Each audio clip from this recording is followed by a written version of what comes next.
This is Paul Mascetta, and in this video, I want to talk to you about what to do when you deal with a difficult person. We've all dealt with these people that just seem miserable. They have no hope in life. They constantly criticize other people. They question you. They challenge you. They never want to do what you ask them to do.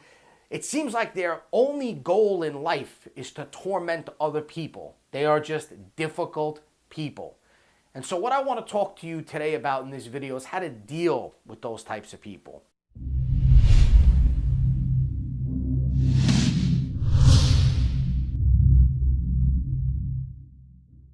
So the very first thing that I do with those types of people is I delete them from my cell phone and I cut off all contact with them and never deal with them again. If they fall into the unimportant category. So the very first thing that you got to do before you get to that point is you got to figure out what category this person falls into. Are they important or are they unimportant? So here's the difference. An important person could be a family member that you love and that you don't want to just cut off all ties with them, even though they're a pain in the neck and they are a difficult person, or a boss who you know can drastically help you in your career and take you to the next level.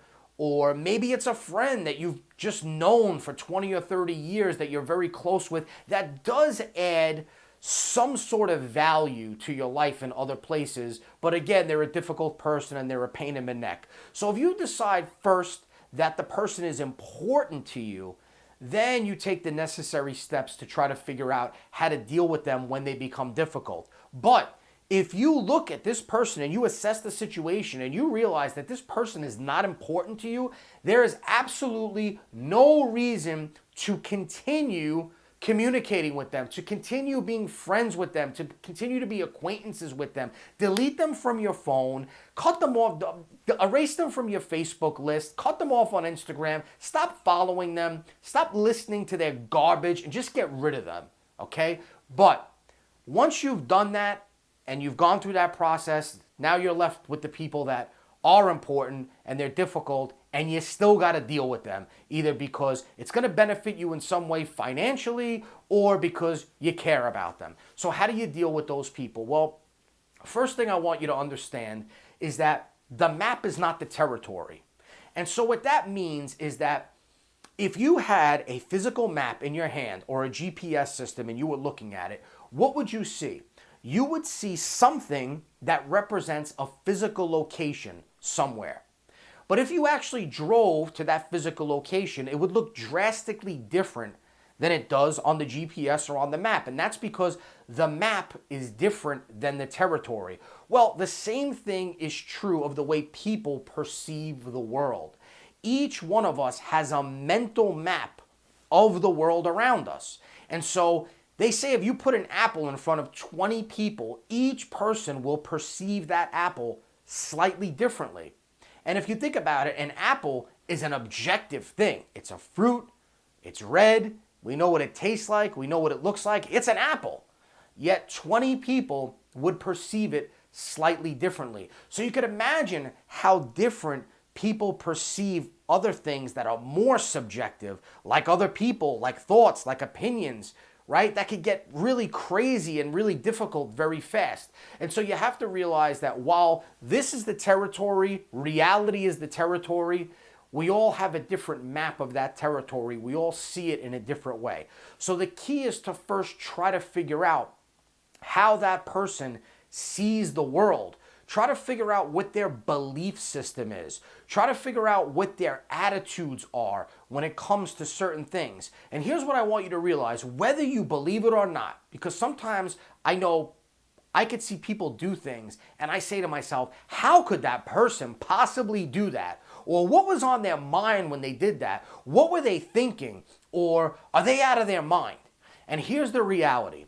Unless you're dealing with a mentally ill person, the reality is that no matter what people do, and no matter how egregious, crazy, unethical, stupid you may think their decisions are, the truth is that when people make decisions to do stuff, or to think stuff or to behave in a certain way, they are operating from a place where they think they are doing the right thing.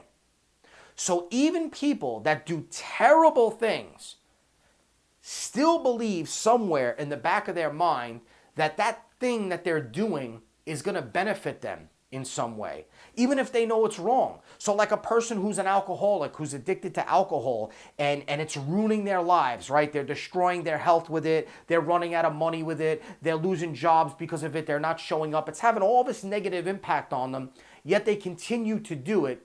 And you say to yourself, how does this person continue to do that? Well, part of it is the disease of addiction, but the other part of it is that somewhere in the midst of all that craziness and all that bad stuff, that person actually believes that there is some sort of a benefit to what they're doing. So the next time you're dealing with a person who's acting difficult, it could be that they just have a different map of the world or of the specific subject that you think that they're being difficult about, or that they are thinking or behaving in a way that they believe is going to benefit them somehow, and you just see no way that it's going to benefit them. So you think that they're being difficult. I know if you have a loved one, a friend or a family member who's in a toxic relationship, they're with someone that they constantly fight with, argue with, criticize, and yet you say to yourself, they've been together for 10 years. Why do they stay in this relationship? It doesn't make sense. Well, the reason is because somewhere in there, that person believes that there's something to benefit or there's something to gain from it. People do not willingly participate in things that they know are going to hurt them and sabotage them without any possible gain involved. So you have to realize that people, in essence, are doing the best that they can. They are operating with what they think truly works. Now, the third thing that I want you to remember is that when it comes to human communication, if you really want to master human communication, you want to master becoming a great communicator, someone that can build rapport with anyone, someone that can influence and persuade, sell anyone, someone that can talk anybody off a ledge when they're about to do something drastic, you have to realize a couple of things.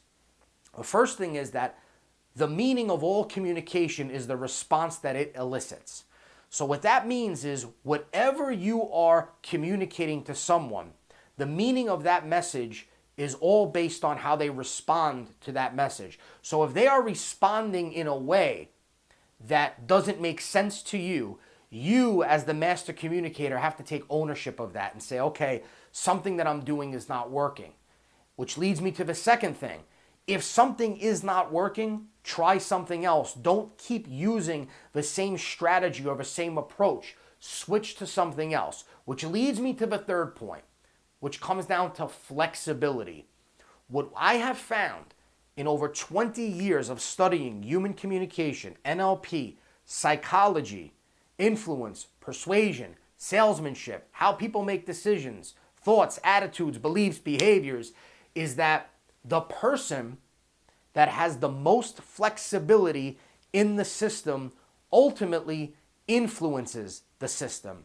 And that's really one of the things that separates master communicators from poor or average communicators. They have the ability to be more flexible in the way that they communicate with other people. So next time you're dealing with a difficult person and you've already made the decision that that person is somebody that's important to you, that you want to keep around in your life, just remember that they are probably doing the best that they can. They're operating from a place that they think for some reason is going to benefit them.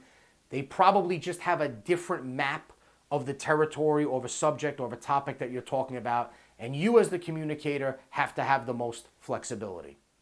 Now, if you enjoyed what you heard here, go to influenceacademy.net and become a member today. You'll get access to over 20 courses on influence, persuasion, body language, negotiation, networking, and all 6 pillars of human communication. I'll see you on the other side.